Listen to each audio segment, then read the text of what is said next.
settle their current affairs, current problems. But when you have a problem, which is not administrative, which is a problem of faith, which is about to destroy the society of St. Pius X, you know, in the name of God, you bring the administration in the back burner, or you talk about it at the end of the general chapter, but you keep on the table the problem which is about to explode us. That's why this chapter should be a doctrinal chapter, so that the society gets to know again what it has to do. It must be a doctrinal chapter. And, well, the devil is going to try to continue to our friend, of course. So now we are not sure anymore if this chapter is going to happen or not. Whether it's going to be postponed or whether it's going to be simply abolished. Because that's the best, you know, in a government, all administrations rule that way. They first say there is no problem. And then you show them the problem again. Well, yeah, there might be a problem, but we don't know yet if it's there or not. Then you show the problem bigger, you know. And it says, yeah, there is a problem, but you know, we don't know what to do about it. So let's not do a doctrinal chapter about it. And then once the problem has happened, and once the split has happened in the society, well, the problem happened. So there is no need to worry about the problem. All you need to do is to worry about the next problem in the society. That's typical of a weak authority. So, but how did we get there, to this terrible situation of the society? It's out of a loss of clarity. What is very worrying is that that when Arthur Lefebvre would go to Rome, when he goes back by car to Rome, and the next day he talks to his seminarians about what happened exactly. And all what he does becomes public news. Within 48 hours or a few days, becomes public news very rapidly. Complete transparency of Archbishop Lefebvre. And now what we see is that we wake up, reconcile with Rome. That's it. We come in. No explanations, no clarity. That's a very, very bad sign. And then everybody starts to scream, you know, because the plane has lost its gas. And then the pilot puts the gas back on. No, I have not signed yet. I was just joking. The direction is completely erratic. Sign, not sign, sign, not sign. Doctrinal chapter, no doctrinal chapter, administrative chapter, cancelled, postponed, re-established, you know, advanced. That we hear all these things. There is no clarity, loss of clarity. And then there is a loss of form of due process, because the 2006 General Chapter said, and it was stated repeatedly afterwards by all the superiors of the society, that there cannot be a practical agreement with Rome, a canonical solution, or whatever prelature, you know, nice and purple prelature. There can be no purple prelature until we have the same doctrine as Rome. Until Rome rejoins tradition. No doctrinal agreement, therefore no practical agreement. Because practice follows doctrine. Charity follows faith. So we have first to make sure that Rome agrees with us doctrinally. Then we can agree with it practically and put ourselves under it. But the doctrinal talks have just failed. We had 4 negotiators in those talks. They came back from Rome and they said the talks have failed. We are dealing with madmen. We are dealing with men who are completely immersed into modernism. And even the Romans themselves admit that the rift is huge. And that's why there cannot be a practical agreement with the new Rome. As of now, not possible. And secondly, the promise was, if we sign, we will refer it first to the General Council. So why was the signature prepared for the month of May? It's a lack of form of due process. It's a breach of trust. If you give a promise, you have to keep it. That's the essence of fidelity. You make a promise, you keep it. You cannot say that the circumstances are changing, because all those who break their promises say precisely that. The circumstances are changing, therefore I am not bound to my promise. And then also, did we give consideration of the process which is going to happen to all those congregations that are helping us and will be on their own dealing with Rome? The Dominicans, the Benedictines, the Capuchins, the Carmelites, and all the others, orders of nuns and orders of men. What's going to happen to them?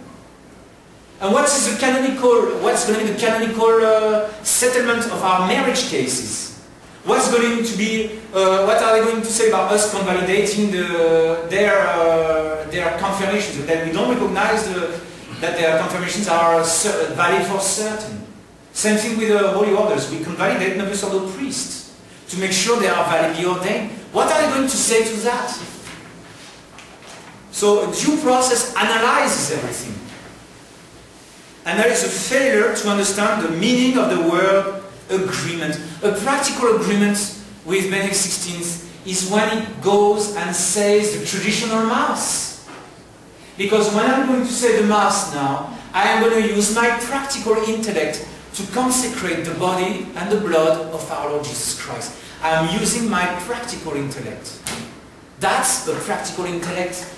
That's the practical agreement with Rome means. A practical agreement means that we agree in practice. We have the same practice. There's a harmony of practice. Now if you make a nice, wonderful Death Star, self-flying canonical structure, that canonical structure is a monstrosity if it's coordinated with something that does the opposite. You got two opposite, you are already engineering a split, because there is the practice of the two is opposite already. You try to patch it together for a while, you know, with cables, with super glue and everything, but the two things, you know, are moving in the opposite direction.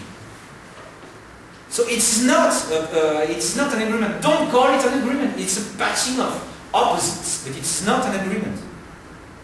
And as far as a doctrine, a doctrinal agreement is a rejection of the text itself of Vatican II. Vatican II is dead because it's ambiguous. And we had so many congresses and reunions of theologians clearly stating and proving that you cannot separate Vatican II from its modernism. You cannot. It's proven. We've said it many times over. So, and we have to remember Pascendi. To remember that, you know, modernism is a mixture of truth and error, the flipping of pages, with one page which is traditional, the next page is modernist. The changing of concept, the diluting of the truth, even though it's maybe in a very small proportion.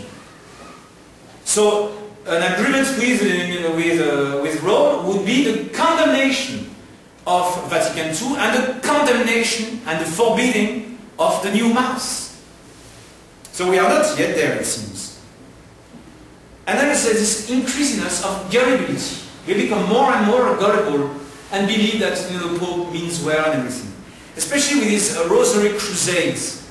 Those Rosary Crusades where we come bouquet in hand, you know, and telling Rome that we have something to buy from them. The 2007 Rosary Crusade was about the Mass. So we are asking the liberation of the Mass. And we said, oh, of course, we grant you what your bouquet is so pleasingly asking us to grant.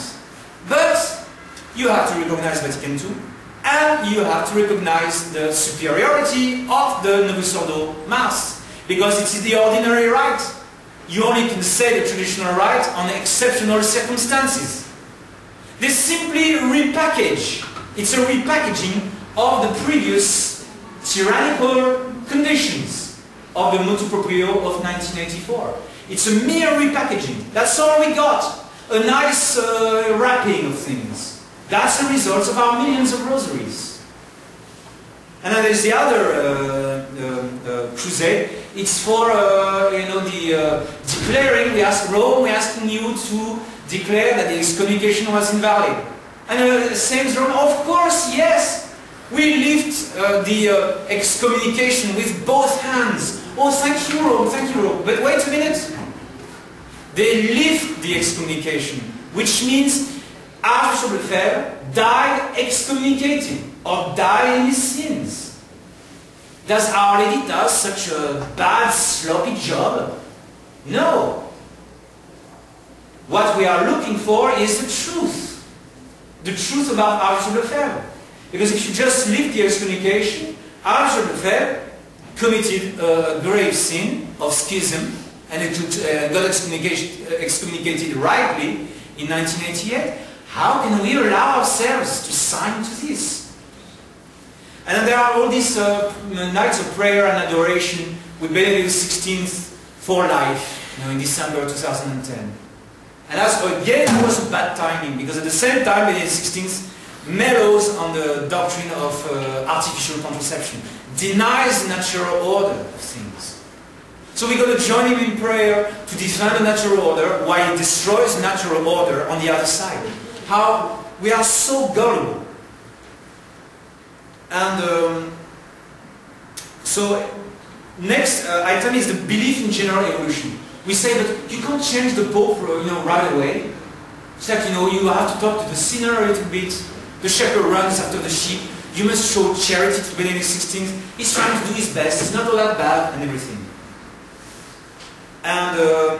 And some of us say that St. Basil or St. Gregory were changing the concepts in front of the semi-Arians to bring them back into the church. I don't think so. They allowed for a time some imprecise wordings, but they made sure at the same time that they would explain the concepts to the semi-Arians, to the semi-heretics, and allow them back into the church. And secondly, they were working from a position of strength. We are not in a position of strength. If you make concessions in a position of weakness, it means that you are going to lose, necessarily. So if you want to have supper with the devil, you need to have a long spoon. If Benedict XVI is causing death, you must have a distance. You cannot go and embrace, you're going to fall into his traps. So actually, I believe the one who should be put in charge of the relation with Rome and the relations with the media is Bishop Williamson. Because there is no risk of us, getting deceived. We must keep that distance. I remember a rickshaw in India, he had 2 stickers on the back. God is love, keep distance. So God is love, keep distance with the new Rome. If you want to keep the love of God, for the love of God. The solution to the crisis of the church is like an exorcism, where you adjure, you force the devil to come out, but not a solution of dialoguing and gradually persuading the devil to leave the levers of command, the control panel of the church. You don't beg the devil like that. You order him. That's how he comes out. We request the Pope to do his job as Pope and to stop the massacre of souls. And we are not jumping in the water to catch fish. That's the other comparison that you need to study. We cannot draw any souls. We have drawn all of you, my dear faithful, by staying from above the water. We didn't catch you from the Novus Ordo places. We didn't catch your souls by saying the Mass near the Cathedral of Seoul. We caught you by opening this chapel here. We are above the water and we draw you into this chapel. And we've been so effective at finding souls. Even though we are a few priests in Asia, in the Philippines now we have 4,000 faithful. We have 1,000 pilgrims at the Bohol pilgrimage. So we are effective. There is no need to doubt that what we are doing is really what is showing Rome where to go as far as the conversion of the faith. And then also what's worrying is the doctrinal flaking. When the head says that there is no problem anymore with the council itself, but with its interpretation. When, when in their minds the doctrine of religious liberty is not clear anymore. We don't believe in religious liberty because look at the consequences in South America. The Protestant preachers must be stopped from preaching in Catholic states. That's the meaning of religious liberty. Because as a result you see the damnation of so many millions of South Americans, at the hands of the Protestant sects that are so good and have so much money and logistics to seduce people, promising them Jesus in exchange of divorce. So religiously complicated. And also, you know, Pius IX was a liberal, but he became very strong. And Arthur Lefebvre also believed in religious liberty when he was a seminarian, but he became strong. So let us judge nobody so far. But we must not mellow our doctrinal stand. And then lastly, what's happening is a gradual and authoritarian coercion to the resistance to change of the society. Some priests are resisting these changes, and they are being coerced. I'm not guaranteed that I will preach to you next month. We are being coerced, and you know, we are denied publications. When our publication is too harsh, it's denied publication. So this is happening. This is typical of Vatican II. And we are being threatened. We are being told, if you don't agree with the stance of the society, leave. Well, I was not ordained priest in order to uphold the stance of the Society of St. Pius X. I ordained a priest to uphold the Catholic faith. Now, blessed be God if the society follows that Catholic stance, the Catholic faith. And the other threat is that you are causing revolution within the Society of St. Pius X. But no, it's the truth that only causes unity. And it's only the truth that is against revolution. If you touch the truth, you are the revolutionist. No matter how much you wear the tiara, the cope, and the pontifical regalia. It's Vatican II happening again in the Society of St. Pius X. And then, third threat, you don't have the grace of state. You are not in charge. How dare you, dictating the policy to your superiors? Well, if you touch the DNA of the society, which is the truth, don't be surprised that you have a cancer. Because you are changing the code, the operating code of this congregation that was founded by Arthur Lefebvre in order to maintain the faith. You don't touch the DNA. But this whole plot was hopefully countered, especially by these letters of the three bishops and the answer of the Bishop Fr.Chazal'S and the General Council. Once this letter was out, the conspiracy was finished, because then everybody wakes up, what's going on? We didn't know that we were so far advanced into being sold out to the new Rome. And then, sure enough, there had to be lots of backtracking and explanation to be made. So thankfully the plot has been held by three bishops. And you have three bishops trying to hold Mansingen in a different way. One is a big mouth, Bishop Williamson. The other one is a big intellect, that's Bishop Tissier. And the other one is very prudent on a practical level, that's Bishop Galarreta. So one is a cat, a big cat, that roars, that makes lots of noise. The other one is a lamb, very patient. And the last one flies really high, that's Bishop Galarreta.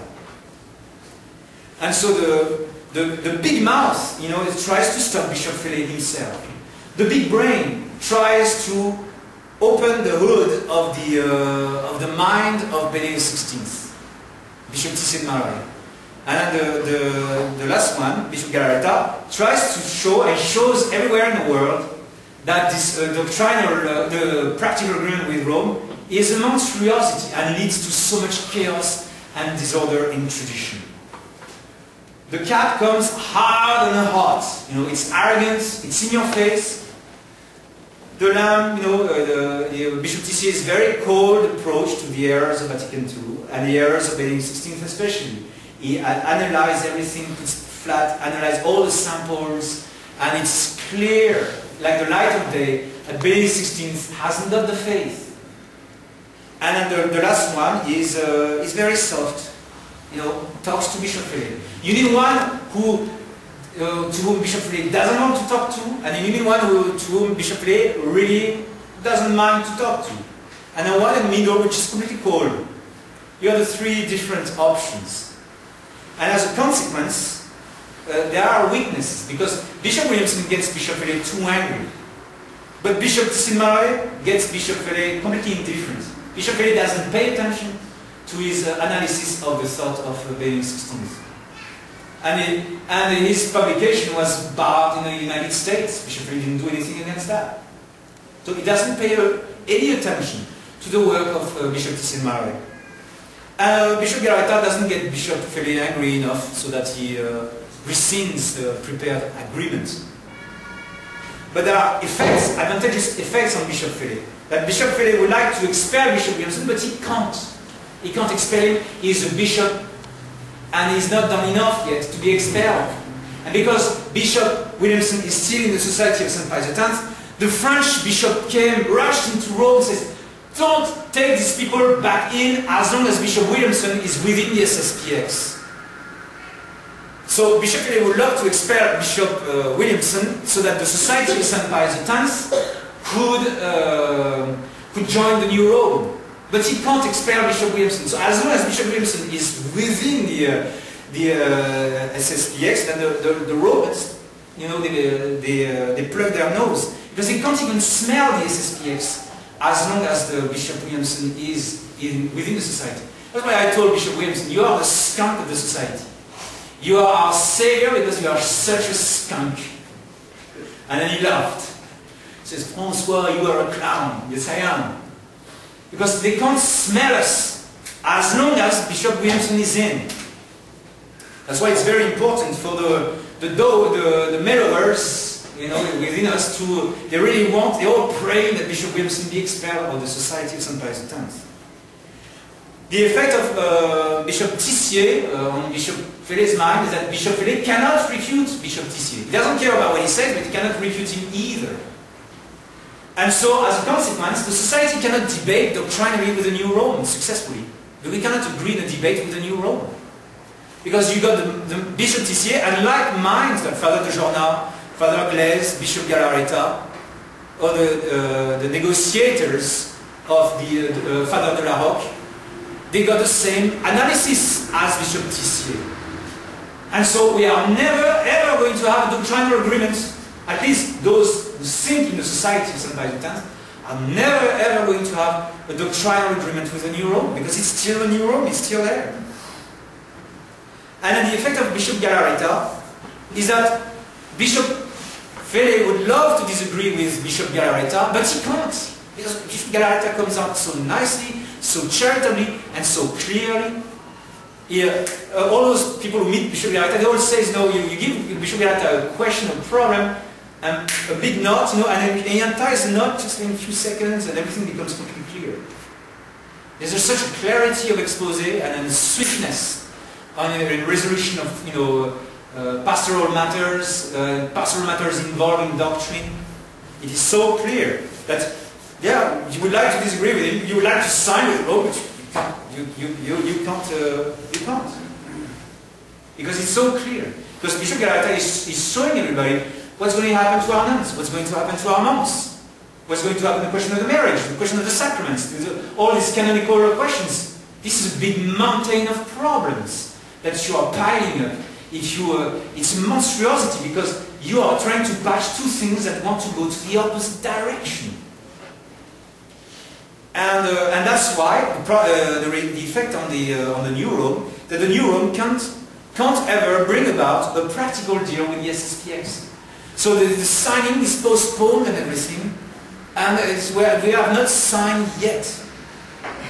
And so the final result is that the New Rome and the Sspx remain separate. We remain separate until the papacy converts. Until it converts. And that's victory, my dear faithful. These are our victory conditions. The papacy returns to the faith. And then the society returns to the papacy. That's the victory we are looking for. The other one is just the appearance of victory. It's a plastic, fake victory. And I've got nothing to do with it. So you can wonder why Bishop Relay, took on 3 bishops. So, because they are his biggest obstacle to cross. A small fry priest can be blown to pieces, very easily.